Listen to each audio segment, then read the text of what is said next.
오늘 본문은 창세기 33장 1절에서 20절 말씀입니다. 야곱이 눈을 들어보니 에서가 400명의 장정을 거느리고 오고 있는지라 그의 자식들을 나누어 레아와 라헬과 두 요종에게 맡기고 요종들과 그의 자식들은 앞에 두고 레아와 그의 자식들은 다음에 두고 라헬과 요셉은 뒤에 두고 자기는 그들 앞에서 나아가되 몸을 7번 땅에 굽히며 그의 형 에서에게 가까이 가니 에서가 달려와서 그를 맞이하여 안고 목을 어금 맞추어 그와 입 맞추고 서로 우니라. 에서가 눈을 들어 여인들과 자식들을 보고 묻되 너와 함께한 이들은 누구냐? 야곱이 이르되 하나님이 주의 종에게 은혜로 주신 자식들이니이다. 그때 여종들이 그의 자식들과 더불어 나와 절하고 레아도 그의 자식들과 더불어 나와 절하고 그 후에 요셉이 라헬과 더불어 나와 절하니 에서가 또 이르되 내가 만난 바 이 모든 때는 무슨 까닭이냐? 야곱이 이르되 내 주께 은혜를 입으려 함이니이다. 에서가 이르되 내 동생아 내게 있는 것이 족하니 내 소유는 내게 두라. 야곱이 이르되 그렇지 아니하니이다. 내가 형님의 눈앞에서 은혜를 입었사오면 청하건대 내 손에서 이 예물을 받으소서. 내가 형님의 얼굴을 배운즉 하나님의 얼굴을 본 것 같사오며 형님도 나를 기뻐하심이니이다. 하나님이 내게 은혜를 베푸셨고 내 소유도 족하오니 청하건대 내가 형님께 드리는 예물을 받으소서 하고 그에게 강권함에 받으니라. 에서가 이르되 우리가 떠나자. 내가 너와 동행하리라. 야곱이 그에게 이르되 내 주도 아시거니와 자식들은 연약하고 내게 있는 양떼와 소가 새끼를 데리고 있은즉 하루만 지나치게 멀면 모든 떼가 죽으리니 청하건대 내 주는 종보다 앞서 가소서.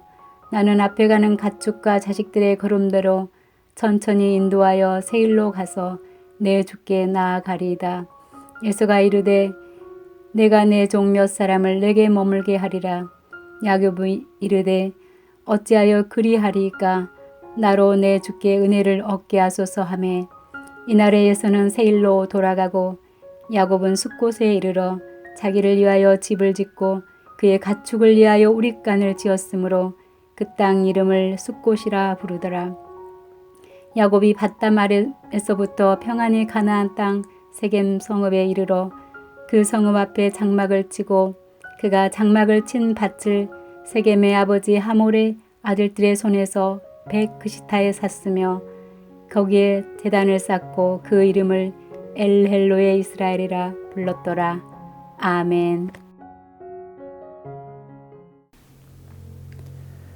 하나님은 야곱에게 베델에서 약속하셨습니다.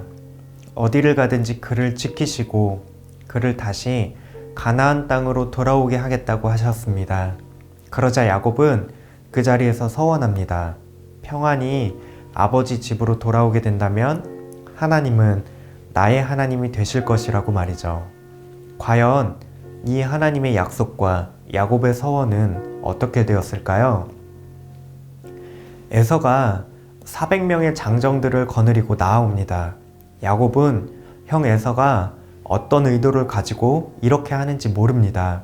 자신을 치러 오는 것인지 아니면 자신을 막아서서 고향 땅에는 발도 못 붙이게 하려는 것인지, 그것도 아니라면 만에 하나 자신을 반기러 오는 것은 아닌지 여러 가지 생각이 머리를 스쳐 지나갑니다. 하지만 야곱은 이전과는 달라졌습니다. 상황은 바뀐 것은 없지만 자신이 달라졌습니다. 하룻밤 사이에 다리를 절게 된 야곱은 더 이상 도망치려 하지 않습니다.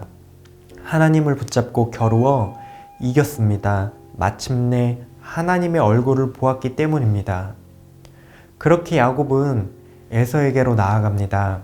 야곱은 조마조마한 마음에 어제 만난 하나님을 떠올리며 20년 전 하나님께 드렸던 그 서원을 떠올렸을지도 모르겠습니다. 평안히 아버지 집에 돌아오게 된다면 하나님은 나의 하나님이 되실 것이다 하고 말이죠. 야곱은 아내와 자녀들을 뒤로 두고 7번 땅에 굽히며 에서 앞으로 나아갑니다. 야곱이 한 번, 두 번 머리를 굽힐 때마다 심장이 두근거렸을 것입니다. 마침내 에서도 달려와 야곱을 맞아주고 안고 입맞추며 서로 웁니다. 꿈에서나 그렸던 일들이 야곱에게 펼쳐집니다. 오늘 말씀에서 야곱은 이 모든 것을 두고 하나님의 은혜라고 말합니다. 오늘 본문에서는 은혜라는 표현이 모두 5번 나옵니다. 5절과 11절에서는 그의 자녀들과 소유물이 모두 하나님의 은혜로 하나님께서 주신 것이라고 말합니다. 그가 누려왔던 모든 것들, 그가 지나왔던 모든 시간들, 그가 걸어왔던 모든 순간이 당연한 것이 아니라 하나님의 은혜라고 말하고 있죠. 그리고 에서에게 간청합니다. 10절에서는 예물, 곧 선물을 받아달라고 말합니다. 에서가 한번 거절하자 야곱은 11절에서 다시 권합니다. 하나님이 은혜로 주신 이 예물을 받아달라고 말합니다. 한글 성경에서는 10절과 11절 모두 동일하게 예물이라는 단어로 나오지만 원문은 서로 다른 단어가 사용되었습니다. 10절에서는 선물이라는 뜻의 예물이라는 단어가 사용되었고 11절에서는 복이라는 단어가 사용되었습니다. 20년 전 야곱이 에서 대신에 아버지를 속여 빼앗은 그 복이라는 단어와 동일한 단어입니다. 지금까지 하나님은 야곱에게 은혜로 축복을 주셨습니다. 그리고 지금 야곱은 하나님께 받은 그 축복을 형 에서에게 나누어 주고 있습니다. 이렇게 야곱은 에서가 자신을 받아주기를, 야곱이 에서의 눈에 은혜 입게 되기를 간청합니다. 왜냐하면 에서와 이룬 화해 역사가 바로 하나님의 은혜이기 때문입니다. 그래서 야곱은 에서의 얼굴을 보는 것이 마치 하나님의 얼굴을 본 것과 같다고 말하고 있죠. 그리고 에서는 마침내 야곱을 받아줍니다.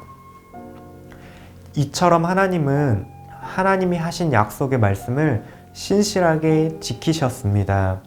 야곱은 하나님의 은혜로 평안히 아버지 집으로 돌아왔습니다. 이제 야곱을 죽이려 했던 에서는 다시 형제가 되었습니다. 극적인 화해를 이루었죠. 그렇다면 야곱이 이제 서원을 지킬 차례입니다. 20절을 함께 읽어보겠습니다.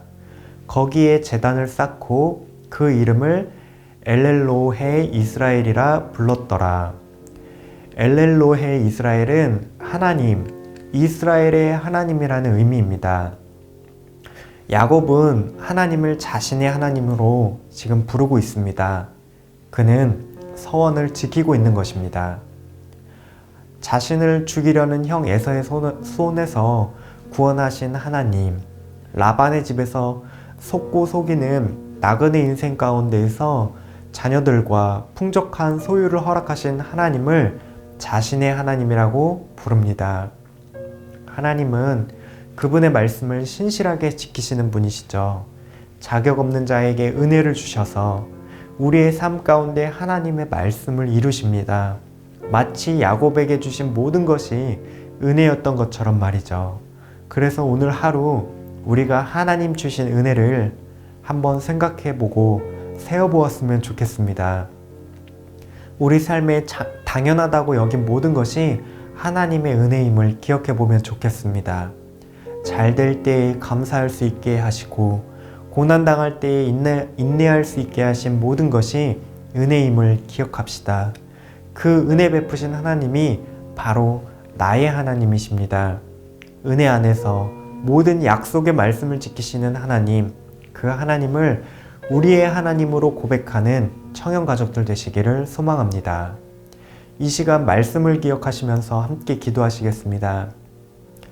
우리 삶에 당연하게 여긴 모든 일상 속에 다 하나님의 은혜의 손길이 닿아 있음을 발견하게 하옵소서. 은혜 베푸셔서 말씀을 우리 삶에 이루어 주시는 하나님, 그분을 나의 하나님으로 고백하게 하옵소서. 하나님이 우리 삶에 말씀을 이루시는 방식은 모두 은혜요, 값없는 선물입니다. 오늘 일상 가운데 하나님 주신 선물을 발견할 때마다 하나님을 나의 하나님으로 고백하는 그런 하루 보내시기를 바랍니다.